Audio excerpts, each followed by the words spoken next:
Bien avant que l'Europe ne décide de tracer des frontières sur des cartes qu'elle ne comprenait pas, le Dahomey existait déjà. Au sud de l'actuel Bénin, entre forêts, plaines et routes commerciales, ce royaume d'Afrique de l'Ouest s'est construit dans le sang, la discipline et la mémoire. Le Dahomey n'est pas un territoire improvisé, c'est un État centralisé, gouverné depuis sa capitale, Abomey, où les rois se succèdent selon des règles précises, où chaque décision engage non seulement le présent, mais les ancêtres et les générations à venir. À Abomey, les palais ne sont pas de simples résidences, ce sont des lieux de pouvoir, de rites, de stratégie.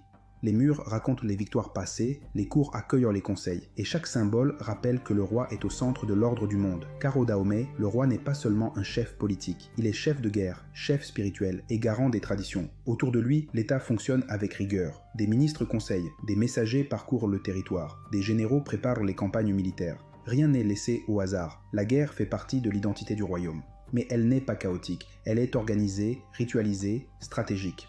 Chaque expédition militaire renforce l'autorité du trône et rappelle aux royaumes voisins que le Dahomey ne se soumet pas. Au cœur de cette puissance se trouve une armée permanente, entraînée dès le plus jeune âge, connue pour sa discipline et sa détermination. Dans toute la région, le nom du Dahomey inspire autant le respect que la crainte. Mais à la fin du 19e siècle, le monde autour du royaume change. Sur les côtes, les navires européens se font plus nombreux, les comptoirs deviennent des fortins, les échanges commerciaux se transforment en pression politique. L'Europe ne vient plus seulement pour commercer, elle vient pour s'installer, pour gouverner, pour décider à la place des rois africains.